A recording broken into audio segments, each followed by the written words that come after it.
출애굽기 1장 1절에서 2장 10절까지 비교적 긴 내용인데요. 다 읽는 것은 불가능하고 1장 1절에서부터 5절까지만 읽겠습니다. 출애굽기 1장 1절에서부터 5절까지 제가 먼저 읽겠습니다. 야곱과 함께 각각 자기 가족을 데리고 애굽에 이른 이스라엘 아들들의 이름은 이러하니 루벤과 시므온과 레위와 유다와 이사갈과 스불론과 베냐민과 단과 납달리와 gad과 아셀이요 야곱의 허리에서 나온 사람이 모두 70이요 요셉은 애굽에 있었더라. 아멘. 네, 5절까지 읽었습니다. 오늘 내용은 2장 10절입니다. 기도하겠습니다. 상한 갈대도 꺾지 아니하시고 고정하는 불꽃도 끄지 아니하시는 긍휼과 자비 하나님 아버지, 우리가 무엇이 간데 주님께서 사랑하셔서 우리를 이 세상의 죄악 가운데 어둠 가운데 건져내시고 또 우리에게 하나님의 자녀라는 칭호를 허락하여 주셔서 하나님의 보호 속에 살게 하여 주심에 감사를 드립니다. 오늘 주시는 말씀을 통해서 우리의 혼과 영과 골수와 관절까지 새롭게 변화를 시켜 주시옵시고 또한 우리의 빈 마음에 하나님의 성령의 생명의 충만한 말씀들이 채워지게 도와주셔서 그 힘으로 이 세상의 모든 유혹과 죄와 싸워 이겨서 승리하며 축복을 받는 인생들이 될 수 있도록 허락하여 주시옵소서. 우리를 구원하신 예수님의 이름으로 기도합니다. 아멘. 예, 할렐루야. 예, 샬롬입니다. 예, 정말 요즘에는 가을의 날씨를 좀 만끽하고 있는 것 같아요. 예, 풍성한 결실의 계절에 원래 오늘이 이제 추수감사 주일인데 아직 준비를 하지 못했습니다. 그래서 다음 주에 간단하게도 준비해서 하나님 앞에 정식으로 감사 예배를 드리고 성찬식을 했으면 좋겠습니다. 예, 오늘 주시는 하나님의 말씀은 죄송합니다. 제가 홀쩍거려서 70명이던 그 야곱의 가족들이 가뭄을 피해서 애굽의 땅으로 이주하는 그런 기사입니다.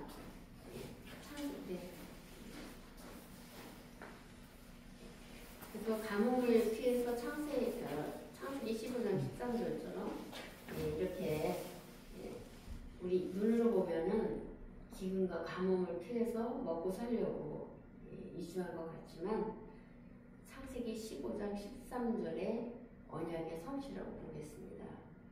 어떻게 말씀하셨냐면 아브라함한테 너희들 자손들은 이방에서 객이 될 것이다. 그 다음에 또 거기서 400년 동안 종살이를 하게 될 것이다. 그 말씀하셨고요. 또 거기서 큰 민족을 이루고 나오게 될 것이다 라면서 약속을 주셨습니다. 그것을 언약이라고 합니다. 커버넌트라고 합니다. 그래서 그 언약의 성취를 위해서 이스라엘 백성들이 결국은 애굽으로 내려오게 됩니다. 그래서 이것은 애굽으로 내려온 사건은 하나님의 그 언약이 본격적으로 시작이 되고 있다는 것을 보여주고 있습니다. 그래서 야곱의 가족은 애굽에서 그 400년을 거쳐서 200만 명이 되었어요. 200만 명. 그래서 왜 하나님께서는 애굽으로 이스라엘 백성들을 불러냈을까? 왜 거기서 살게 하셨냐 하면은 그 당시 애굽은 최대 강국이었어요. 세계에서 최대 강국이라 어떤 민족도 건드릴 수가 없었어요. 문화 문명에서도 선두였고 또 굉장히 부유한 나라였습니다. 그래서 이스라엘을 외적의 위협으로부터 안전하게 보호하고 또 이스라엘이 한 민족으로 성장하기 위해서 하나님께서 보호처로 애굽을 택하신 것입니다. 거기서 하나님께서는 출애굽이라는 큰 구원의 사건을 무대를 만드셨는데요. 여러분이 잘 알다시피 10가지 재앙을 비롯해가지고 6월절, 또 그 홍해 사건, 또 시내산 언약, 또 율법을 제정해 주신 것들 해가지고 하나님의 백성들을 구속하는 그 모형적 그러한 사건을 많이 일으키셨습니다. 그래서 이것은 무엇을 보여주냐면 훗날 예수 그리스도의 십자가의 구원의 그림을 먼저 미리 보여준 것입니다. 그래서 구약은 예수 그리스도의 그림자라고 하는 것입니다. 따라서 이제 애굽으로의 이동은 메시아 구속사로 넘어가는 그 필수적 단계였습니다. 애굽으로 이주한 이스라엘은 그 비옥하고 그 목축하기 좋은 아주 그 좋은 땅을 고센 땅이었죠. 거기를 배정을 받았습니다. 그러니까 이것은 하나님께서 애굽의 왕 바로의 마음을 움직여가지고 호의를 베풀게 한 것입니다. 여러분, 하나님께서는 사람들의 마음을 움직이기도 하고 닫게도 하시는 분이십니다. 그래서 누군가가 호의를 보이면은 하나님께서 지금 작업을 하고 계시구나. 하나님의 섭리구나. 이렇게 좀 깨달으시기 원합니다. 애굽인들은 목축을 싫어했어요. 농경사회였어요. 그래서 히브리 민족하고 애굽 사회가 동화가 될 수 없었습니다. 오히려 애굽 사람들이 히브리 사람들을 피했어요. 그래서 고센 땅은 애굽의 중심으로부터 멀리 떨어져 있어서 애굽의 민족의 문화와 어떤 풍속에 동화되지 않아서 이스라엘 민족들을 이렇게 정체성, 이렇게 하나님을 아는, 하나님의 구원 역사를 아는 그런 민족으로 정체성을 유지하게 하였습니다. 그래서 오늘 이런 본문을 통해서 우리가 무엇을 깨달아야 하냐면, 첫 번째로 하나님께서는 구속의 역사를 시작하실 때 지극히 작게 시작하신다. 큰 일을 하실 것인데 시작은 너무나 작게 하신다. 그것을 아시고 실망하시지 말라는 부탁을 드립니다. 자, 하나님께서 아브라함에게 너는 큰 민족을 이루게 하신다고 약속하셨어요. 그때 아브라함에게는 자식이 한 명도 없었어요. 현실적으로 그래요. 야곱한테도 그 약속을 주셨어요. 근데 야곱한테는 현실적으로 70명만 있어요, 가족이. 근데 큰 민족을 이루게 하시겠대요. 이야, 놀랍죠. 근데 이제 그것은 씨앗을 주시겠다니까, 씨앗. 애굽이라는 환경에서 자랄 씨앗. 그 씨앗이 자라서 어마어마한 열매를 거두게 된다는 것을 알려주고 있습니다. 그래서 1절과 2절은 야곱과 함께 애굽으로 내려간 이스라엘 자손의 이름이 소개되고 있습니다. 요셉은 이제 이미 애굽에 있었으니까 소개가 안 되었지만 루벤, 시몬, 레위, 유다, 이사갈, 스불론, 베냐민, 갓, 납달리, 아셀. 그래서 다 요새까지 합쳐 12지파. 12지파에 70명의 가족들이 애굽에 들어갔습니다. 그래서 이제 믿음의 사람의 시작은 뭐냐면 언제나 작다는 거예요. 아브라함이 갈대아 우르를 떠날 때 그냥 믿음 하나로 갔어요. 노인이었어요. 그리고 요셉은 애굽에 들어올 때 종으로 팔려왔어요. 그리고 다윗은 들판에서 양치기 소년을 할 때 부름을 받아서 왕으로서의 기름 부음을 받게 되었습니다. 그리고 예수님의 제자는 어떠했습니까? 그냥 갈릴리 호수에서 고기 잡는 어부로 일했던 사람들입니다. 그래서 우리가 하는 일도 작아요. 사람 눈으로 보면 너무 보잘것 없습니다. 사역도 작고, 가정도 약하고, 뭐 기반이 약해요 일단. 그리고 돈도 없고, 또 우리가 하는 일도 작고 기업도 작고. 그런데요, 하나님께서는 그런 자들과 함께 하시면은 이사야 60장 22절 말씀을 이루신다는 거예요. 아멘. 작은 자가 천을 이루겠고 약한 자가 강국을 이루겠다. 그 말씀처럼 그렇게 위대해진다는 것입니다. 작은 자가 천을 이루겠고.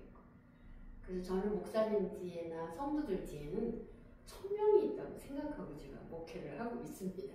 예. 여러분, 작다는 것에 기가 죽을 필요가 없어요. 예. 작다는 것은 장애가 아니에요. 장애가 아니에요. 출발점이에요. 출발점. 예. 우리가 흔히 쓰는 말이 있죠. 시작은 미약했지만 나중은 창대하리라. 그런 말 많이 쓰고 있죠. 자, 6절에 보면은 세대가 지나자 요셉과 그의 형제들과 그 시대 사람들이 다 죽었대요. 그러나 하나님의 계획은 사람에 의해서 중단이 되겠습니까? 하나님은 사람에 의존해서 일하시는 분이 아니에요. 언약에 의해서 일하셔요. 우리 시대에도 얼마나 훌륭하신 분들이 많이 있습니까? 영향력 있는 지도자들이 얼마나 많습니까? 그런데 그런 사람들이 떠난다고 해서 뭐 조직이 무너지고 나라가 무너지고 가정이 무너지고 교회가 무너질 것 같죠? 천만에요. 사람은 죽지만 하나님의 약속은 죽지를 않아. 하나님의 약속은 계속 대대로 살아있으면서 그것이 성취가 되고 있는 것입니다. 그러므로 우리는 다음 세대의 신앙의 버튼을, 신앙의 바톤을 넘겨주셔야 됩니다. 우리의 사명은 믿음을 다음 세대한테 물려주는 거예요. 예. 가장 가슴 아픈 게 뭐예요? 부모님들 열심히 정말 주님을 믿는데 아이들이 교회 안 나가고 믿지 않을 때 그 부모님의 심정이 어떠한지 아십니까? 낙이 없어요. 아휴, 그냥 한숨만 나요. 그래서 어떤 분들은 자녀들의 믿음을 놓고 금식하면서 기도하시는 분들 많이 보았습니다. 다른 거 다 부러워요. 자녀들의 믿음 안에 있는 게 제일 부럽다고 해요. 예. 자, 그렇기 때문에 우리 곁에서 중요한 것은 사람이 떠나거나 나를 돕던 사람이 떠나갔다고, 사라졌다고, 기대하던 세력이 무너졌다고 실망하지는 마셔야 돼요. 하나님께서는 세대를 넘어서 하나님의 섭리를 흘러가게 하십니다. 지금 캐데언이 유행하고 있죠. 캐데언의 그 2세가 빌보드 차트에 1위고요. 뭐 수십억, 수백억, 수천억을 벌었대요. 캐데언 그 2세라는 가수가. 골든이라는 노래를 부르는데 너무너무 좋아요. 저도 막 그 노래를 맨날 불러요. 근데 그렇게 돈을 많이 번 2세가 누구의 자녀인 줄 알아요? 장로님이에요. 영화배우 신영균의 장로님. 신영균 씨가 얼마나 사회에 기부를 많이 한 줄 알아요? 액수는 몰라요. 그때 억 단위로 많은 그 기부를 했다는 거예요. 이 단체에. 그러니까 자녀들이 복을 받는 거예요. 이거 세계적인 거부가 되고 있잖아요. 지금 캐데언 브룩 2세가. 예. 그 하나님의 섭리예요. 흘러가게 하셔요. 자, 7절을 보면 이스라엘 자손은 생육하고 불어나 번성하고 매우 강하여 온 땅에 가득하게 되었다고 합니다. 캐데언 부른 그 2세는 신영균의 아들이 아니고 손녀예요. 손녀. 예. 하나님께서는 그의 백성을 고난의 땅에서도 번성케 하셨고 축복의 땅이 되게 하셨습니다. 이방의 땅, 나그네의 땅, 장차 노예가 잘 될 땅인데도 그곳에서 번성하게 하셨습니다. 여러분, 하나님께서 문화가 달라도 상황이 불리해도 번성케 하시는 분임을 믿습니까? 예. 번성은 하나님께서 그의 백성에게 주시는 언약적 축복입니다. 참 신기하게도 하나님께서는 우리의 불편한 환경마저도 우리를 보호하는 보호막으로 사용하신다는 것입니다.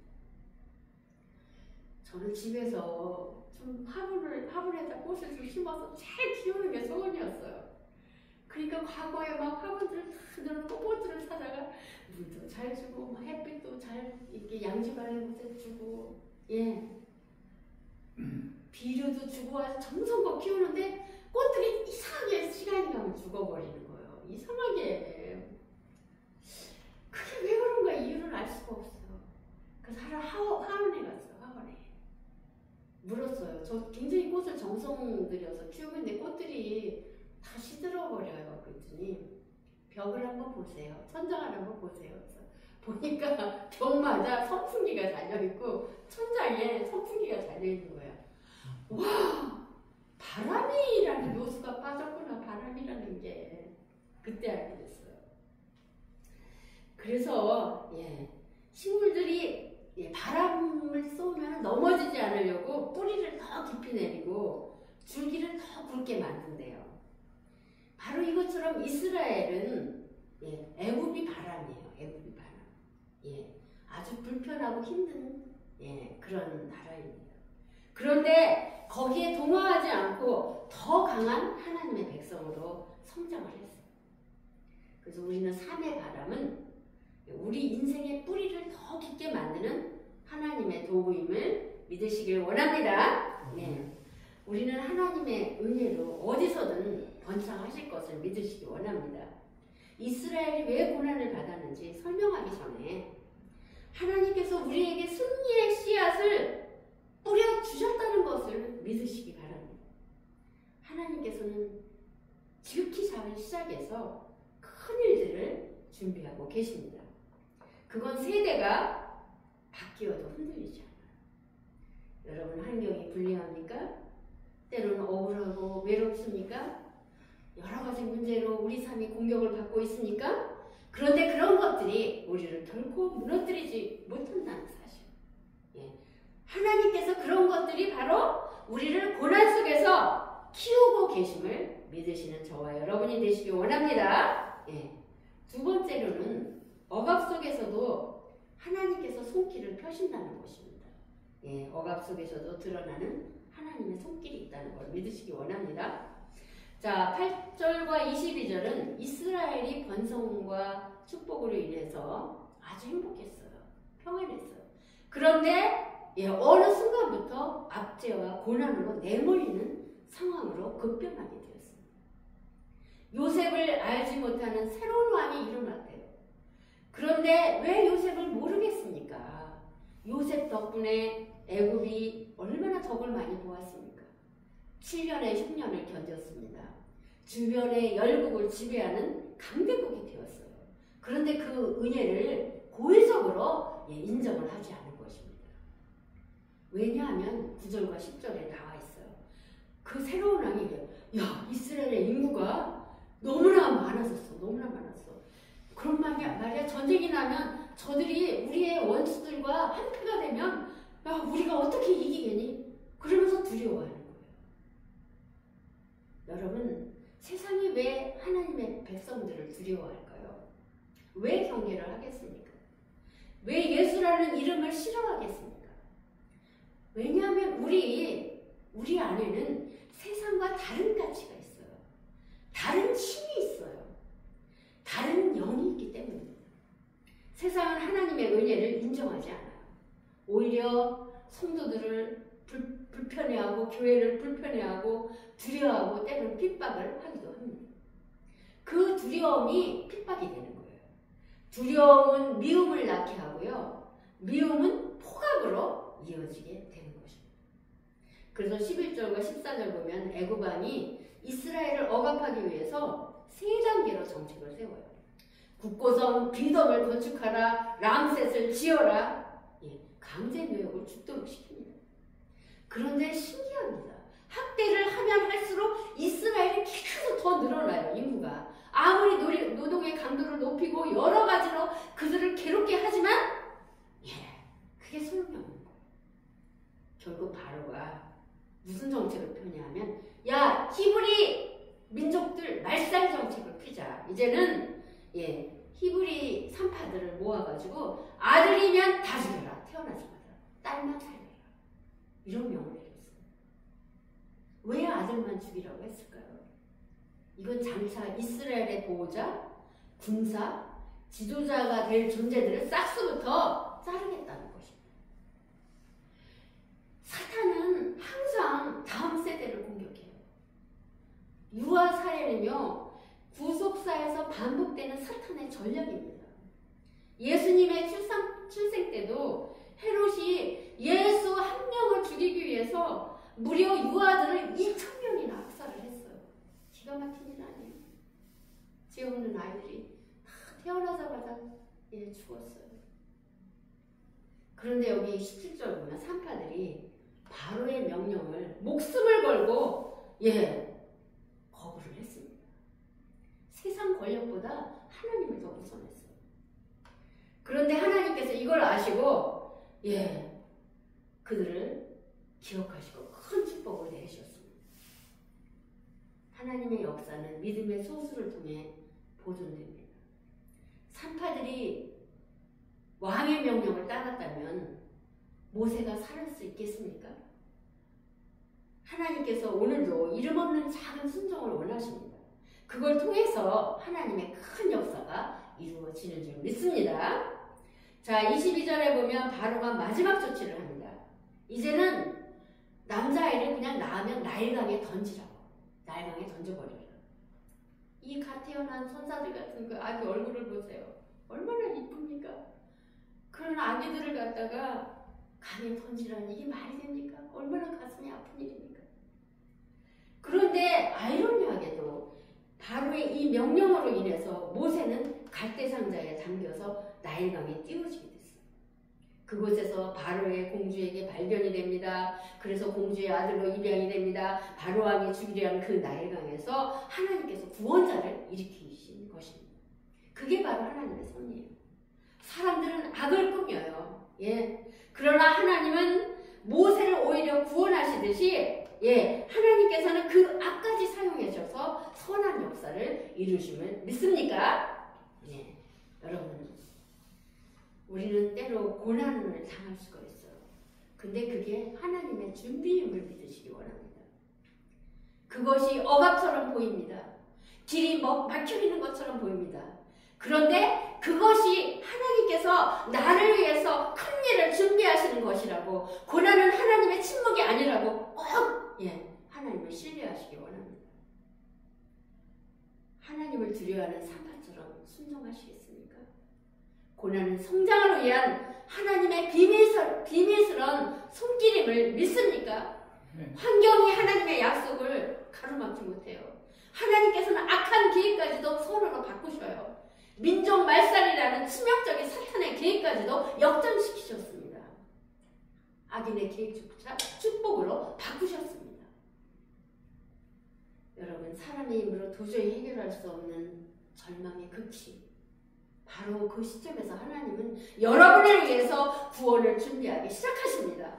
우리의 힘이 끝나는 지점에서 모든 일을 시작하심을 믿으시길 원합니다. 권력이 없다고, 자유가 없다고, 돈이 없다고, 점점점 힘들어진다고 소망을 잃을 필요가 없습니다.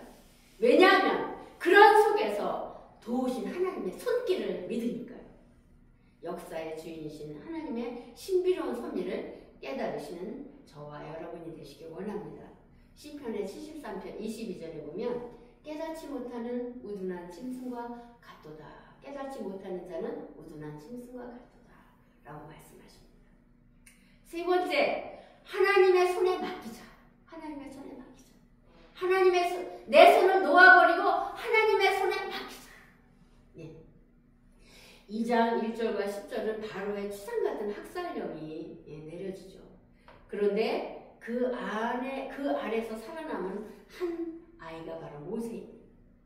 그는 어두운 시대에 피어난 하나님의 꽃입니다. 구원의 씨앗입니다. 그로 인해서 이스라엘의 역사는 바뀌었습니다.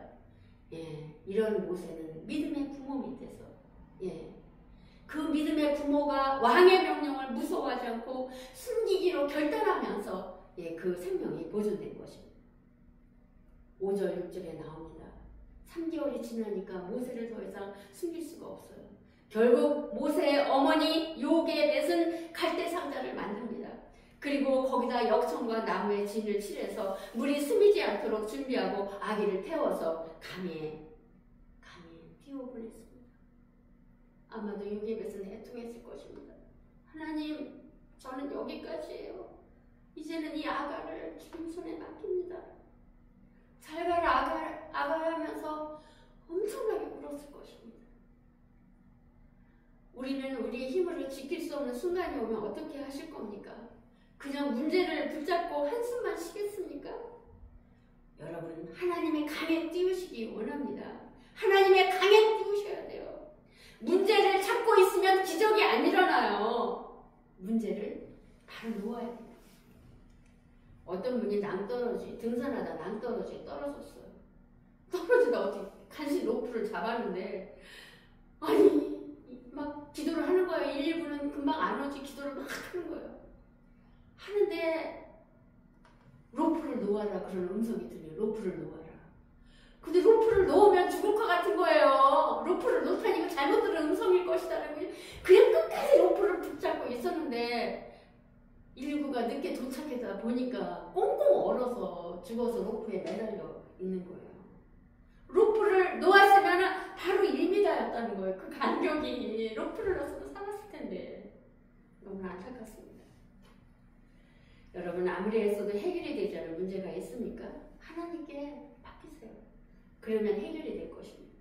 믿음은 환경을 보는 게 아니에요. 약속을 보는 것입니다. 약속을 보는 것입니다. 시대가 혼탁할수록 세상의 기준보다 믿음의 눈으로 보시기 원합니다. 신앙인은 어떤 일이 될 것 같아서 순종하는 게 아니에요. 하나님이 하라고 하셔서 순종하는 거예요. 이거 착각하지 마세요. 어떤 일이 될 것 같아서 순종하는 것은 가짜 믿음이에요. 하나님이 하라고 하셔서 어쩔 수 없이 순종해야 되는 것입니다. 모세가 물에 떠내려갈 때 누가 등장했어요? 바로의 딸이 그 시간에 딱 맞추어서 나타났어요. 그때 천진난만한 아기 모세가 울었어요. 그 울음이 바로의 딸을 움직인 것입니다. 이게 하나님의 섭리예요. 사람에게는 신비로운 우연처럼 보이죠? 우연이 아니에요. 사람의 만남은 결코 우연이 있을 수가 없어요. 다 필연적인 만남인 것입니다. 하나님의 완벽하게 짜여진 각본대로 세상의 역사는 흘러가는 것입니다. 하나님께서는 기적을 자연스러움 속에 감추세요. 기적을 자연스러움 속에 감추세요. 또 놀라운 것은 히브리인 중에서 유모를 구해오라는 공주의 그러한 그 명입니다. 요베게시 미디암의 지지에 의해서 결국 자신이 낳은 모세를 자기 집에서 양육비까지 받아가면서 키우게 되지 않습니까? 하나님께서는 크고 요란한 기적이 아니라 아주 자연스러운 상황 속에서 숨겨진 기적으로 일하십니다. 왕국의 아들이 되기까지 모세가 하나님의 보호 아래 잘 자라서 왕궁으로 들어가게 되었습니다. 그곳에서 모세는 이스라엘을 구원할 리더로 준비를 하게 됩니다. 하나님께서는 모세를 이스라엘의 지도자로 삼으시기 위해서 그의 부모의 믿음을 사용하셨고, 또 바로의 공주의 긍휼함을 있게 하셨고, 또 미리암 누이의 지혜로 이렇게 또 엄마를 만나게 했고, 왕국의 자원을 모두 활용해서 지도자로서의 인격과 지식과 도덕과 모든 것을 다 갖게 하셨습니다. 여러분, 우리는 나의 힘으로 해결할 수 없는 것들이 무엇입니까? 자녀 문제입니까? 관계 문제입니까? 질병입니까? 재정입니까? 사역의 부담입니까? 마음의 두려움입니까? 고독함입니까? 저는 사역을 하면서 굉장히 두렵고 고독하기도 해요. 이게 될까? 안 될까? 어떤 때는 불안하기조차 합니다. 그런데 이 말씀을 보면서 내 이런 고독과 두려움과 이런 모든 문제를 갈대상자에 넣어야 되겠구나. 갈대상자에 넣어야 되겠구나. 그래서 하나님 앞에 흘려보내야 되겠구나. 그런 생각을 했습니다. 하나님께서는 우리가 맡기는 모든 것을 보살피시고 이끌어 주실 것입니다. 하나님께서는 사용하기로 한 사람을 어떤 환경에서도 꺾이지 않게 하실 것입니다.